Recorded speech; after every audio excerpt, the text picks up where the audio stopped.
नमस्कार मित्रों। मैं आपका मित्र दीपक तनेजा आप सभी का स्वागत करता हूं आपके सबसे लोकप्रिय चैनल योर कालचक्र में। मित्रों, एक शानदार विषय, नया विषय, पहले बहुत चर्चा नहीं हुई है, उस विषय पे बात करने के लिए हमारे मध्य में है सुशांत कश्यप जी। आप सभी के सहयोग से मैं उनका स्वागत करता हूं। नमस्कार सुशांत जी, आपका स्वागत है। नमस्कार सर, बहुत बहुत धन्यवाद। और आज हम लोग एक बहुत रोचक विषय पे बात करने वाले हैं। आज जो विषय है उस विषय के ऊपर जो चयन करा मैंने, उसका माध्यम केवल ये था कि मेरा ये भाव था, इस भाव के साथ मैं इस विषय को सार्वजनिक तौर पर सामने रखूं सबके। तो आज मैं बात करने वाला हूं या हम लोग चर्चा करने वाले हैं कि हनुमान चालीसा का ज्योतिषीय महत्व क्या है और ज्योतिष से हम हनुमान चालीसा को कैसे कनेक्ट कर सकते हैं। और खास तौर पर जो इसमें बेस लिया जाएगा वो नाड़ी ज्योतिष का बेस लिया जाएगा, जो मैंने अनुभव किया है। तो सबसे पहले मैं शुरुआत करते हुए कहूंगा कि आज अक्सर हम लोग सुनते हैं, हमारे क्लाइंट्स भी हैं, हमसे बात करते हैं, बोलते हैं कि भाई हम हनुमान चालीसा का बहुत ज्यादा पाठ करते हैं निरंतर, दिन में 5 बार करते हैं, 11 बार करते हैं, 21 बार करते हैं, सबके अपने अपने भाव हैं। लेकिन फिर भी हमें रिजल्ट्स नहीं मिल रहे हैं। कुछ होते हैं कि भाई हमें रिजल्ट नहीं मिल रहे हैं, कुछ वो फायदा नहीं हो रहा है। तो यहाँ पर सबसे पहले मैं एक अपना भाव शेयर करना चाहता हूँ कि कोई भी ग्रंथ अगर हम पढ़ते हैं, कोई भी हम आध्यात्मिक चीजें पढ़ते हैं, तो उन्हें हमें ये चीज समझनी चाहिए कि हनुमान चालीसा पढ़ने से रिजल्ट नहीं आता, हनुमान चालीसा समझने से रिजल्ट। हनुमान चालीसा को समझना भी बहुत जरूरी है। चालीसा का केवल अर्थ ये नहीं कि आपने उन शब्दों को पढ़कर कंप्लीट कर लिया, वो तो केवल बुद्ध तक का काम हो गया। आपने बृहस्पति को भी तो एक्टिवेट करना है कि उसका आपने प्रयोग करके देखना है कि मेरे लिए एप्लीकेबल कहाँ। हनुमान चालीसा की एक पंक्ति है, मैं उस पंक्ति के विषय में बात करूंगा और ज्योतिषी ग्रह से कनेक्ट करूंगा। हनुमान चालीसा में कहा जाता है कि मन वचन कर्म जो ध्यावे, ये जो 3 चीजें बोली गई है, मन वचन और कर्म, इन तीनों का बहुत गहरा संबंध है ज्योतिष के अंदर। उदाहरण के तौर पर हनुमान चालीसा अपने आप में ये कहना चाह रही है कि सबसे पहले आदमी के मन में विचार आता है जिसे हम चंद्रमा से कनेक्ट करते हैं। आपका सबसे पहला कर्म है कि आपके मन में किसी व्यक्ति के प्रति किस प्रकार का विचार आया, वो हुआ मन का कर्म, यानी चंद्रमा से संबंध।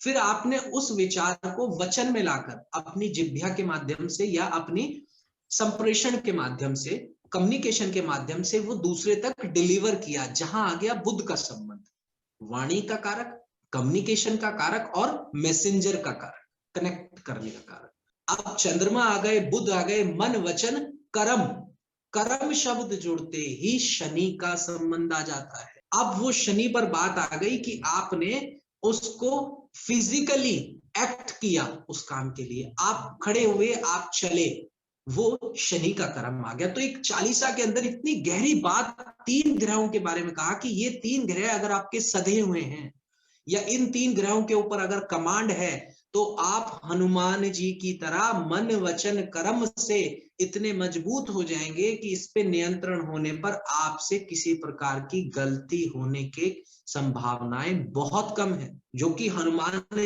जी के पास विशेष लाभ था, विशेष शक्ति थी इसी चीज की कि वो अपने मन वचन और कर्म, इन तीनों को बहुत सोच समझ कर यूज करते थे। यानी कि चंद्रमा, बुध और शनि, तीनों का बड़ा विशेष महत्व है। ये एक पंक्ति पढ़कर ही मैंने जब कनेक्शन बनाने का कोशिश करा तो अपने आप में बड़ी खुशी हुई कि हमारे ग्रंथों में बड़ी गहरी बात है। इसके बाद में एक और ज्योतिषी मत की तरफ चलते हैं कि खास तौर पर जो लोग ज्योतिष हैं उनको तो जरूर हनुमान चालीसा का पाठ करना चाहिए, क्योंकि हनुमान चालीसा में एक बात आती है कि अष्ट सिद्धि नो निधि के दाता, 8 प्रकार की सिद्धियां हैं भगवान हनुमान के पास। उन 8 सिद्धि में अपने शरीर को बड़ा करना, छोटा करना, छिपाना, रूप बदलना, गायब हो जाना, इसके अलावा और सारी सिद्धियां हैं। ठीक ऐसी सिद्धियां दुर्गा के पास है, माता दुर्गा के।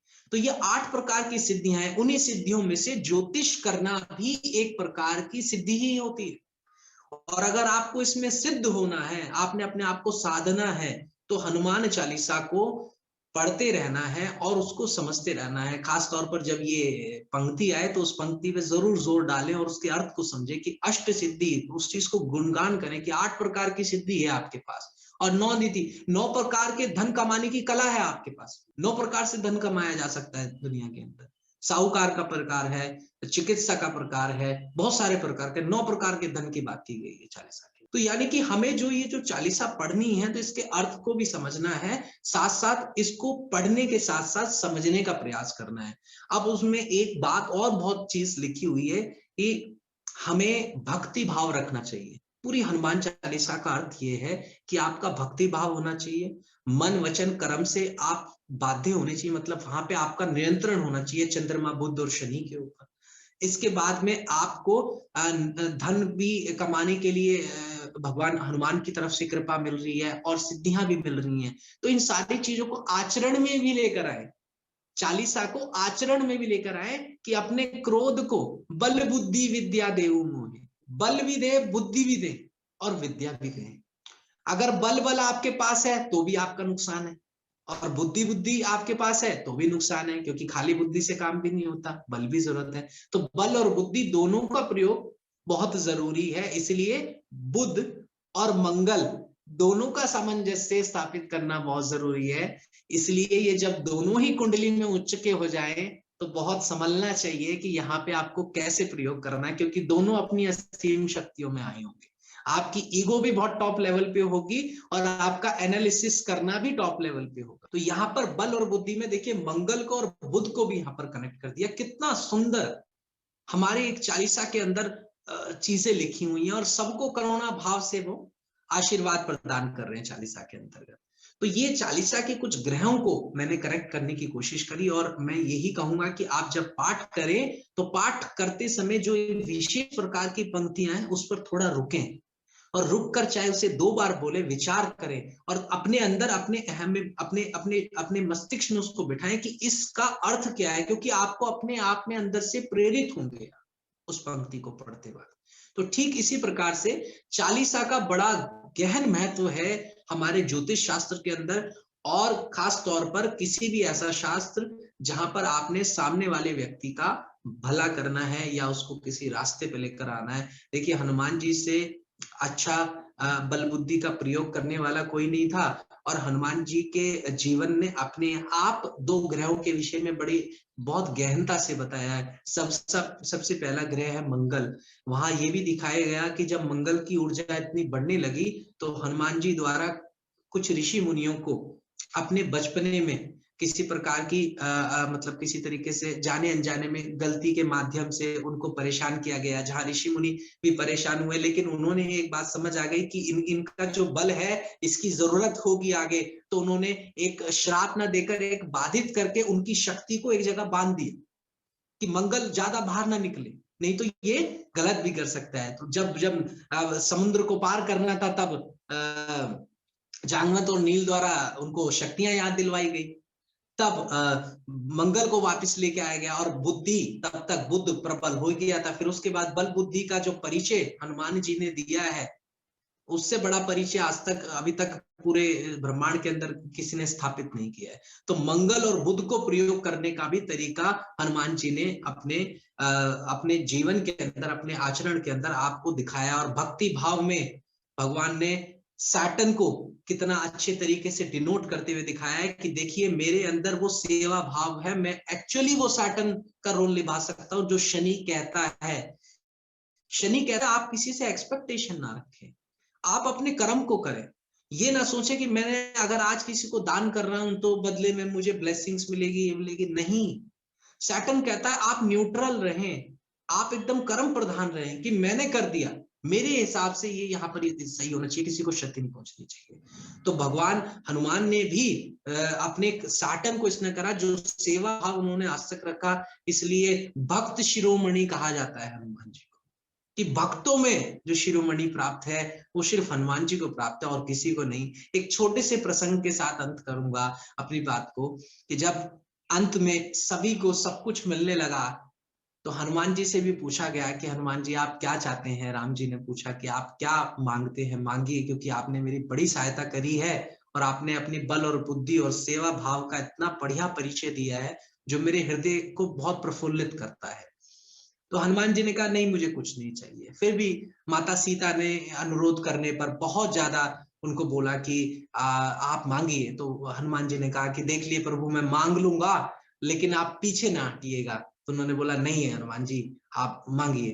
तो हनुमान जी ने बोला कि मुझे आप अपने चरण, दोनों के दोनों चरणों में स्थान दे दीजिए, मैं आपके दोनों चरण पकड़ना चाहता हूं। तो हनुमान जी ने तो वो मांग लिया जो सीता जी भी नहीं मांग पाए।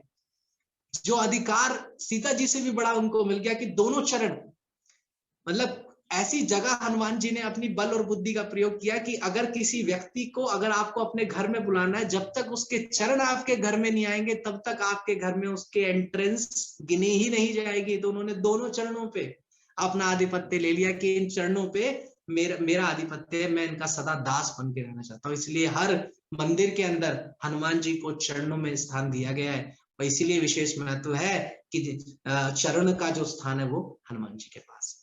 तो इसलिए ज्योतिष मत के अनुसार जो मेरा अनुभव था वो मैंने साझा किया। एक बहुत ही बढ़िया अच्छी जानकारी, सब विषयों से हटकर जानकारी, पहले कभी ऐसे इस विषय पे चर्चा मैंने भी नहीं सुनी। एक अलग दृष्टिकोण, एक अलग सोच, इसके लिए आपको साधुवाद। और मैं आशा करता हूँ ये वीडियो सभी को पसंद आएगा, सभी के मन में भक्ति भाव की जो श्रेष्ठतम एक स्थान होता है वो जागृत करने की अभिलाषा बनेगी। इसी शानदार वीडियो के लिए फिर से हृदय से धन्यवाद, आभार, नमस्कार।